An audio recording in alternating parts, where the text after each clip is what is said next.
Right, hello fans. You're going to join us again with another Ruku's beer review. Today we're doing a beer review on Tsingtao, which is a Chinese beer. You can get this from most Chinese restaurants. I've gone ahead and poured it to save time. On the front there we can see Chinese writing, just along there in white. We have no idea what it says because we can't read or speak Chinese.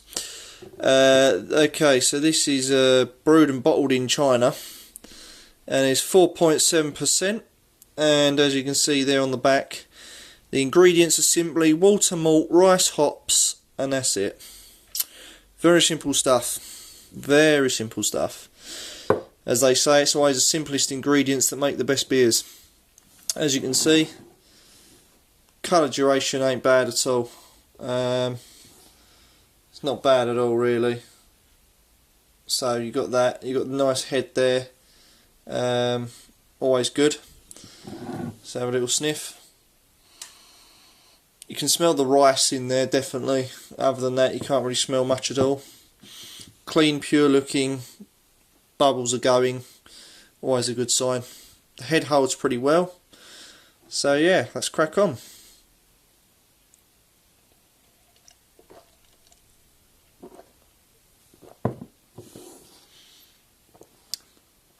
Now that is nice. Okay, going to sound strange, but trust me on this one. It's a light, silky. It's a silky beer. Okay, it's not going to sound silly, but it works. Trust me. It's silky on the palate, and it does slide down a treat, absolute treat.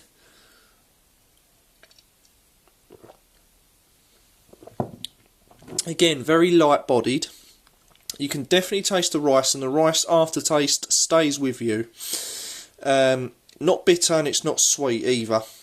It's somewhere in between. I don't know what you'd call that, so I'm going to go ahead and say, I don't know, we'll just say it's average. The flavour stays with you for a little while, then it dies off. Only a couple of seconds it only lasts for. Quite refreshing in its own right as well. Now I've actually just drunk a little bit. I've got a bit of a dry tongue almost, but not quite.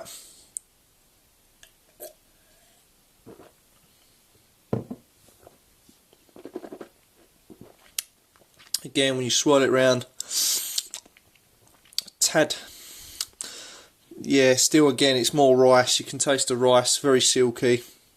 It's about really all I can describe it as. The flavour just stays with you for a tad and then it's gone, so you don't get nothing special really, but you can understand why this beer would be good with Chinese. Obviously if you're eating a big old Chinese there and you're eating away, you don't want nothing too bloating, too gassy. This is very smooth, non-gassy beer, light and silky, so that will wash away the grease in your mouth, because as we all know, Chineses can be a little bit greasy. At 4.7%, you just know that it's going to be a good beer. You know, it's not too strong. The alcohol taste itself, there's no strength in this either. So it's a nice, light, moderate, easy-going beer, this. Out of 10, I would probably give this a 5 because I do like it. Don't get me wrong, I would probably give it higher. But the basis is really, it's just your standard light beer. So it's very, very light. Easily drunk, silky, which is always a plus. You know, I've never had a beer that's silky. The only downside is I think this could have more flavour in it. If I'm being brutally honest, it could have a tad bit more flavour. So due to that reason, that's why I'm not going to give it anything higher than a 5. So yeah, a 5, but could do better. So there we go, all the way from China, 4.7, Tsingtao.